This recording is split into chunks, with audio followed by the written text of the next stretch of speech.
Hey, do you guys like scary stories? Well, you're in the right place. We tell stories in a spoken format that you can listen to at home, in the car, or on your phone, in bed. However you like it. Scary stuff, ghosts, UFOs, horror stories, missing persons, cryptozoology, and the whole shebang. I'm Guy, and this is Louie. Hi. And we're Paranormal TV.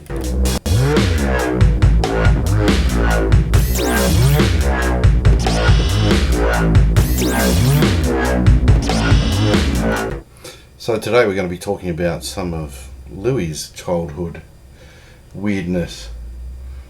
So some of the other videos that we've done before were my first haunted house experience and funeral home ghosts in the last video. They were some of Louie's discoveries. But over to you. Hi guys. So I guess my story starts when I was 2. Now, I don't remember much of it, but I've heard the stories many times over the years as to what happened in this particular house. So I grew up in the country. We moved there from Victoria when I was about 2 years old to a place called Nundle. So we lived there for, I think, a couple of years. Is Nundle in New South Wales? Yes, Nundle is in New South Wales. Okay. It's a country area of New South Wales. Is that around the, sort of, if you're looking to pinpoint close to areas, would be around Tamworth area, Armidale, up around those areas. So it's more inland, New South Wales. Not much around, just a lot of bush. And yeah, I guess the story starts. It actually started with my older sister. One particular day, Dad was just doing a little magic trick with her. Pull the coin out behind your ear. Oh, magic! Look, hey, How old was she at the time? She would have been 7 at this point. Okay. So he was doing these little magic tricks and things like that, and all's well. Everyone went to bed. And my sister got up the next morning. My dad would always do that one. I got your nose. No, there's my finger. I gotta get the angle right. Hey, there's my finger. Look. Oh, that just looks terrible. But sorry, dad magic trick. So anyway, the next morning, my sister gets up and she's at my mum. She goes, "Mum, Daddy's really magic. He really is." And my mum's like, "Oh, okay. Why?" sort of thing. So she said he was lifting the phone up and down while he was asleep. And further questions that my mother asked to my sister became it wasn't actually the phone being lifted, but it was an old-fashioned phone with a receiver that you put down. The dial, the old dial tone, where you had the circle dial. Yep. And the receiver of that had been lifting up and down slowly throughout the night. In your parents' bedroom? No, it was in our lounge room of all things. I'm not 100% sure how she saw it. I think she may have been able to see it from her room. But it was just some random, wow, this sort of comes out of nowhere.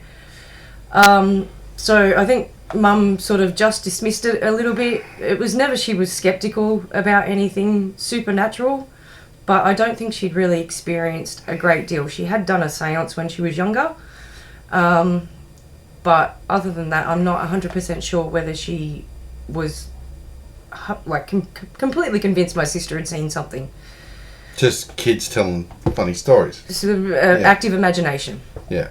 And then the next thing that came along was my third eldest brother. He would start telling stories to my mother of how a man would come into his room and he had a dog with him and he only had one arm, and he would come in and they would talk, and then sometime this man it's so creepy. Yeah, it sounds weird. It does sound weird when you say this now. Touch him in a naughty place. But it wasn't. It does get to that point at some point. What? Yes. Really? Yes, Okay. Yeah. But we'll go on with this. So, at first, Mum, put it off to another kid's active imagination. Okay. But the detail that my brother was describing this man with, he had the one arm, he had the dog with him. He used to take him for walks through the night. which was weird. My brother would have been 4 at the time. So this, I guess, was a bit weird. And then after a little while, Mum did start to take notice, but still sort of played it off as a child's active imagination. And then one day she went in to make his bed. And at the foot of his bed, only one adult-sized man's footprint was in sand at the bottom of his bed. So sand in the room? There was a sand footprint, an imprint of his shoe so like at the dirty bottom. Boot someone didn't... In sand. There was no sand in Nundle. There's no beaches. So like white beach sand? Yeah. Right, okay, yeah. So then that became very real for her then. So I'm not sure whether she actually thought there was a man coming in to take my brother out for a walk through the night. But eventually she did believe that it became a spiritual entity, I guess you would say, that was causing some issues with the house. She would often say that when, my brothers and sisters and that would be at school, that she'd put me down for a nap, and we had one of those really big old glass sliding doors, the really heavy glass sliding doors that were hard to move. So at 2 I wouldn't have been able to touch it.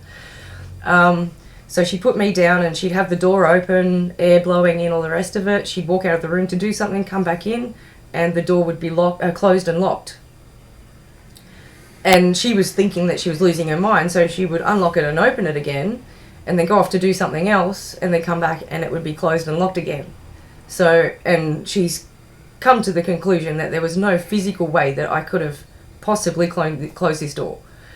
So you're not tall enough. I wasn't strong enough. I was 2 years old. And this is all in the same house? This is all one house at the moment. So, and then she also said that, so I'm not sure whether this is related to anything, but she also did say that a lot of the times I would just be sitting there and next thing you know, my nose would just spurt blood. Oh. Like, just gush blood everywhere. That's some exorcist shit right there. My head wasn't spinning that I'm aware of, but that is also a possibility. We're not going to rule that out. So all in all the ghost activity didn't actually scare us out of the house. What got us moving from this particular property and away from Dundle was a naughty man did approach my sister on the way home from school and tried to get her in his car. So yeah, there was one man, but it wasn't, I don't think it was the one that was taking my brother for a walk at night. But anyway, so we did move from there and we moved to... But hang on, before you move forward. So the man that used to go with walks with your brother at weird hours of the night, did they ever find out who this guy was? Or? No, I think they still believe him to be of spirit form. It seems to be the only thing that makes sense, especially with the footprint that was at the bottom of the bed. So this is a photo of the man. No, not really. Just kidding. Just kidding. That photo was from blackrabbitkdj on Pixabay.com. So just wanted to go back quickly, Louis. You were saying that the man that was visiting your brother had to be some sort of apparition because there was only one footprint. Yeah, there was nothing leading to or from this particular footprint. You would think that if someone was coming in from outside to take my brother out for a walk, a naughty man, let's say, that there would be a footprint leading from the door to his bedroom and back out or something along those lines. But there was not anything leading from any doors. I am guessing at this point we probably had the doors locked. I'm not 100% sure. I mean, country towns back in those days, they always felt very safe. So you left your keys in the car. But then again, they did come from a city known, like from Victoria, Melbourne, Victoria. So I don't know whether they did have the door locked or not.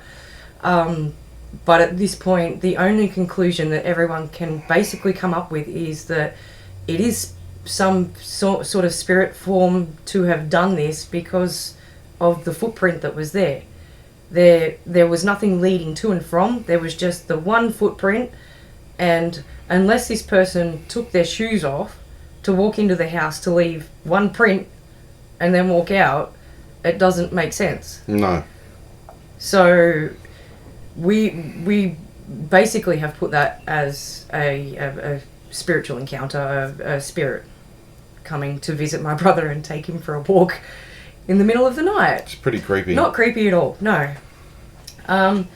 So after the naughty man approached my sister, she ran home and told Mum and Dad, I believe. And I do think that was the final straw, and they'd had enough of everything going wrong in that area. So yeah, weird creepy stuff happening in the house and phones going up and down. And then creepy men chasing your oldest daughter. Yeah, no, who was only 7 at the time, yeah. It's not quite Amityville, but you need to get out of there. Yeah, things aren't right. Let's just say that. So we moved from there to a place called Attunga. Well, I believe we moved to Tamworth first, and then we moved to a couple of months later, we moved to Attunga. Now, not much happened in that time, but my mum did start working at the local pub there as a cook. She's not a chef, but she was a cook. And we were there quite often, playing around, waiting for her to finish work. We'd go after school, things like that. And after her being there for a while, we were given access to some of the private areas of the hotel, so we could go and watch TV and things like that if we wanted to, because you get a little bored after a while. Bring your kid to work day. Yeah, which was every day. So when we weren't needed to help in the kitchen with her, we'd just go and sit over in the private lounge room where the TV was and sit there and watch our favourite shows. Yay, home and away.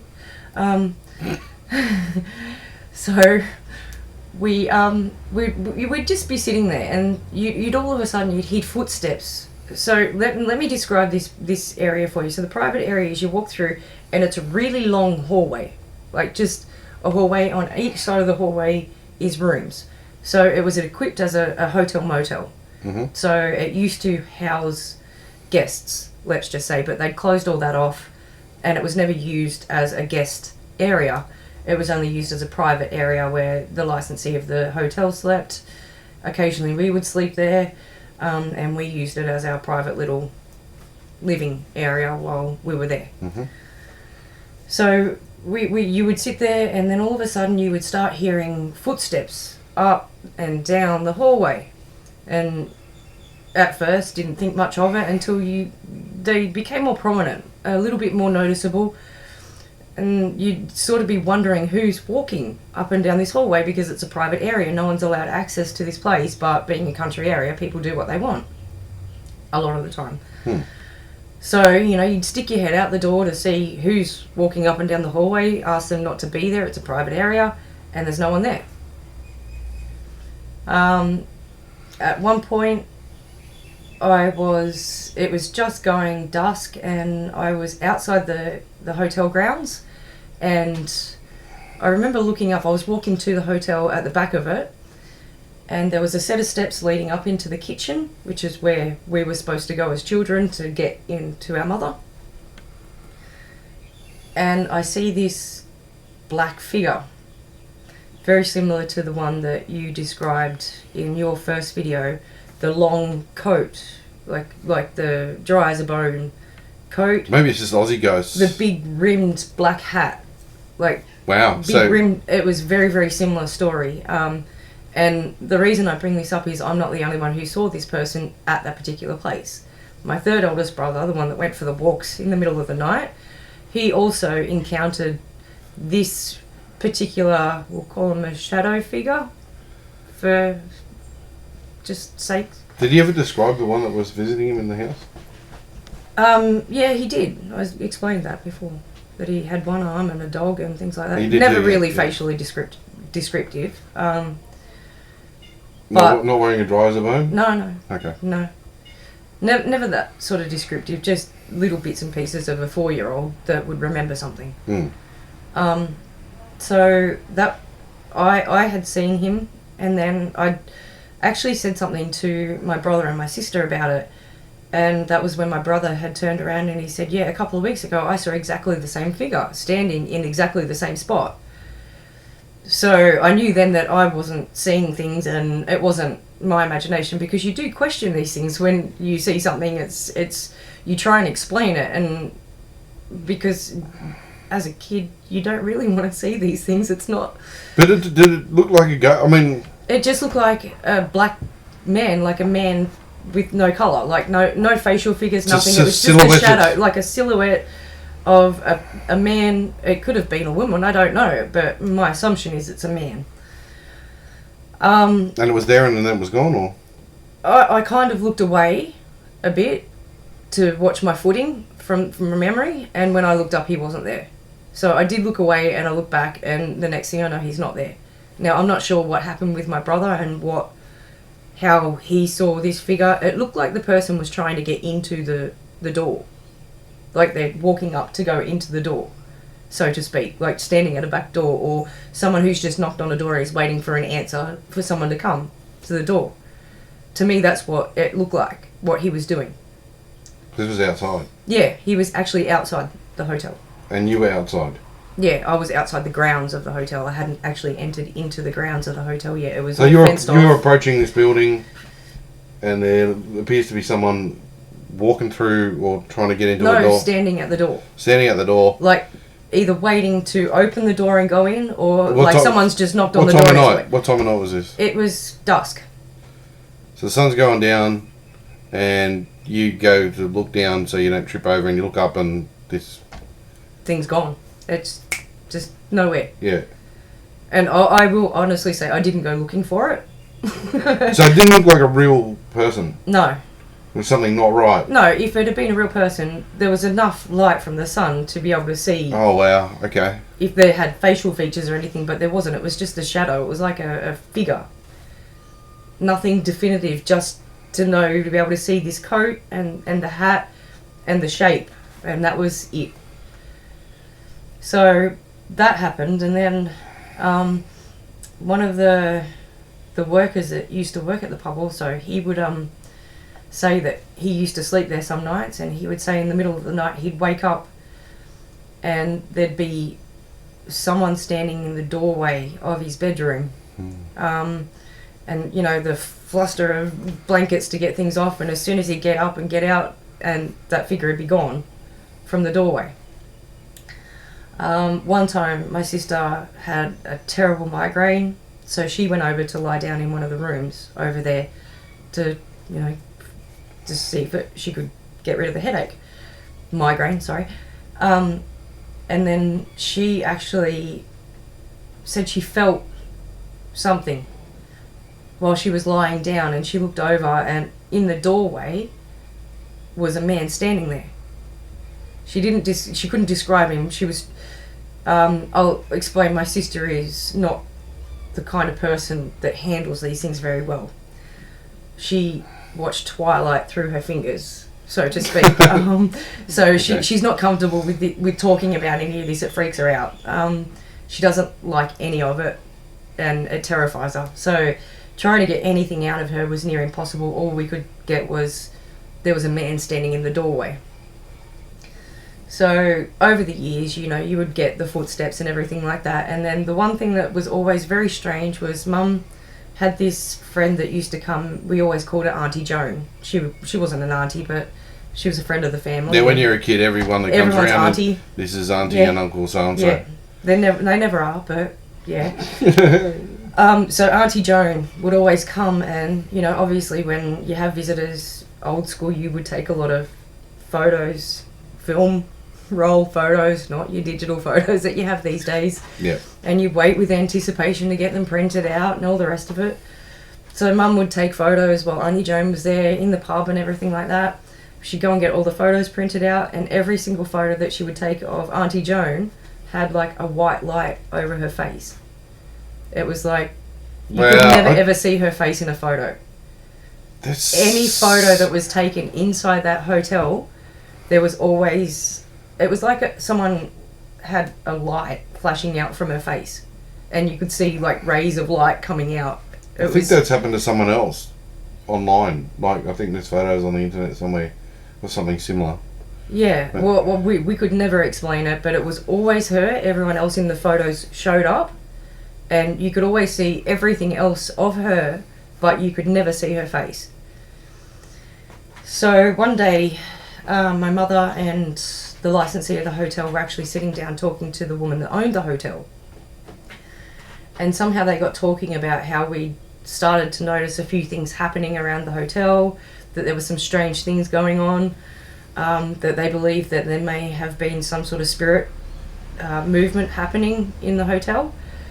And just like that, the lady that actually owned the hotel turns around and went, "Oh yes, I know who that is." Wow. So it was a bit of a shock, and Mum, now being more of a believer in things like this, has kind of turned to this lady, I believe her name was Marie, and she's like, "Marie, what are you talking about?" Like, she goes, "Oh, I know who's haunting this place." She goes, "It's Chris." And Chris O. Old Chris O, yeah. And in Australia, you get an O on the end of your name. We're Aussie, so yeah, it's old Chris O.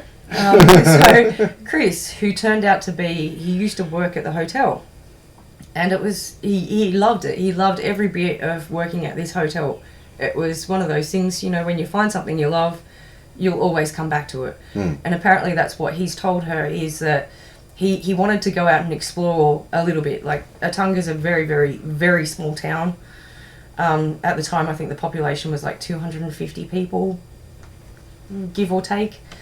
So he wanted to get out a bit and have a look at the world and explore. And before he left, he'd always said to Marie that I will always come back. No matter what, I will always come back. A few months after he'd left the hotel, she'd heard that he'd been in a horrific motorbike accident and died. Oh, that's so terrible. she actually believes that this is Chris that's come back because he'd always promised that he would. So I think you really love what you do to go and haunt your old job. Well, that's the thing. Like, He did I don't love really it, like though. work. He did love what he did, apparently. So Yeah. I believe that's what her belief is. So at this point, we think that at least one of the spirits that's haunting this hotel is a man named Chris, who was an avid motorcyclist and actually passed away on a motorbike accident.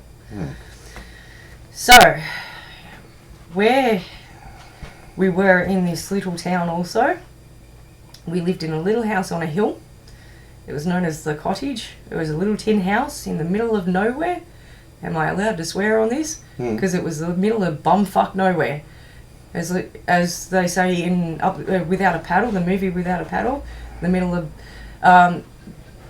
what is it? You're in the middle of bumfuck and you got a pretty mouth. Between bumfuck. Oh, you're in between bumfuck and you got a pretty mouth. That's what Attunga is. That's where our house was. It was so remote. We were on 200 acres, no one around us, not a neighbour nearby. A neighbour, we're talking about kilometres away, not next door, not within walking distance. How long was your driveway? Driveway was probably about 2 k's long. 2 kilometre driveway. Yeah. Okay. To get to and from the gate to the actual house up a hill. So this is only going to be a light one because we will talk about something similar to this later on, but at this point my eldest brother, who was I believe 18 or 19 at the time, he'd left home and he'd actually moved to Melbourne to live with my father, and it was the first Christmas and he'd actually come back to spend it with us. So we come back, we're all at home, Christmas Eve, and we're all just getting ready for bed.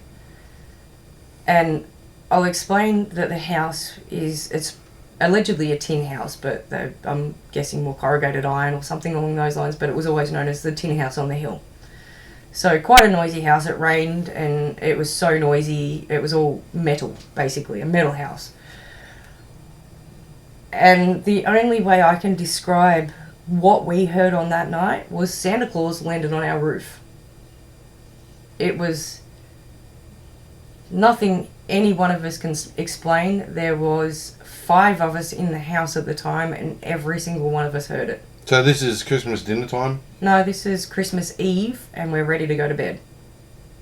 We were Okay. all getting up off the lounge. I remember... It's like, righto, we're going to go... I remember standing up and I believe my eldest brother had gone into a bedroom at that point. I think most of them were on their way into their room. and I was just about to move, and this noise, it was just, I can't even, like, I still get goosebumps, like, talking about it, because it's just so vivid in my head of this noise. It was basically like you could hear something slide onto the roof, and then it sounded like, seriously, I've got goosebumps. It was like hoof prints. And I know this sounds crazy, I know, and none of us believed in Santa at this time. Like, we all knew that it wasn't real. You all grown up. We were all grown up, and we were all, you know, aware that there ain't no Santa Claus or Tooth Fairy. You know, us old country folk, hick folk, you know. Could have been Krampus. It could have been. And then, but the most bizarre thing is, like, we were all just standing still. It stopped everyone in their tracks. And everyone just stopped and looked up. Like, what?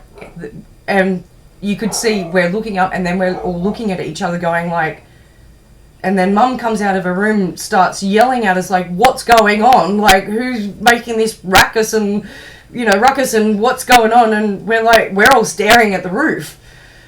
And so she's sort of going, okay, well, what's going on? And we're like going, we don't know.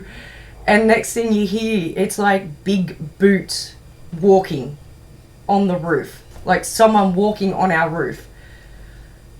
And we were all sitting there going, it sounds like Santa Claus, but we know it's not Santa Claus. But it couldn't be anything else. The noises don't make sense. It was... we thought maybe someone decided to play a prank on us because we were so remote. It would be easy to scare the crap out of someone in an area like that, in one of the most remote areas you can come across. Like, it would be fun to play a prank on someone like that, we would think. Like, I would, if as an adult now, I'd definitely go play a prank on someone and scare the shit out of them. But logic came into it then, and we were sort of going, well, no one we know would do this on Christmas Eve. Like, everyone... How many people would it take to pull off? Maybe you could slide some metal sheets across for the skids of the sled, but then you'd need like somebody there with some coconut shells. Well, you would need a crane to slide it across because it's on the roof. Like, to slide metal across, if someone had gotten on that roof, you would have heard it straight away. As soon as you stepped on that roof, we used to have to get up there quite a lot because of our antenna. The TV area. We always have to get up and adjust it. Change channels. It's like, get on the roof, we just want to watch channel 2. As soon as the wind would blow, it would blow the antenna, so you'd have to get up and move it back, and someone would be downstairs screaming at you from the TV to the aerial going, it's right, no! You stop screaming at each other. So we knew what it was like to have someone on the roof. We were never shy of getting on a roof. We were kids, we were tomboys, we climbed up trees, we climbed on the roof, we did everything. We had nothing else to do. So if anyone had been on that roof at all, we would have heard it. You couldn't have secretly got on our roof to do something like this. This was another reason that stopped us in our tracks, because there was no logical explanation for it. There's no way anyone could have pulled a prank like this without it sounding like there's someone on our roof other than Santa Claus. But I can honestly say to you, that is exactly what we heard. And to this day, everyone in our family that was there that day still remembers it. Yeah, it's a thing. It's one of those things that you'll never ever forget, and I can never understand, because if it was Santa visiting us, why? Because none of us believed in him at the time. And why a family in the middle of bumfuck nowhere? In a sense, it's like, and it's not like we were waiting for him to come and put his presents down the chimney. Yes, we did have a chimney, by the way, active fire. Woohoo! So yeah, that was a strange occurrence, that everyone was too scared to go outside and look at this point in time, because what if it was someone out there? So the next morning, we actually went Christmas morning after we did all our presents and everything, we kind of did, some of us did go on the roof to see if there was any markings. Any scratchings? Was it scratchings? Tin roof? Yeah, it was. Everything was tin. Okay. The outside of it was green, but the roofing was just the normal metal coloured tin kind of colour, and ended up looking rusted and feral. but there was just nothing there. There was nothing to show. The noise that it made would have left some sort of scratch on this metal. There's roof. always evidence, you know. There's always something. Car pulls up the on way the it gravel. slid, like the way it slid, it would have left some scratch or some marking to show that there'd been something there. The footprints, like the hoof prints that you hear from the reindeer, like they weren't quiet. It wasn't like a little tap. It was loud enough for us to hear it. So I can't explain it. The only way I can explain it is basically Santa Claus visited us, or Krampus. So it's a real thing. It's the Santa Claus effect. On the Coast to Coast website, if you type in Santa Claus effect, you can see that there's many Santa Claus sightings. I think that's the main one. There, just have a quick look. And those of you that don't know what Coast to Coast is, it is actually a independent radio station in America that covers all the strange, weird and wonderful. Everything from UFO sightings to ghost sightings to Bigfoot, from the Loch Ness Monster to anything. If you are interested in that, go have a look at Coast to Coast. I recommend it to anyone that's interested in anything like this. They're a great bunch of people. It's not a sponsored ad. No, it's not a sponsored ad. That's just me personally. I love it.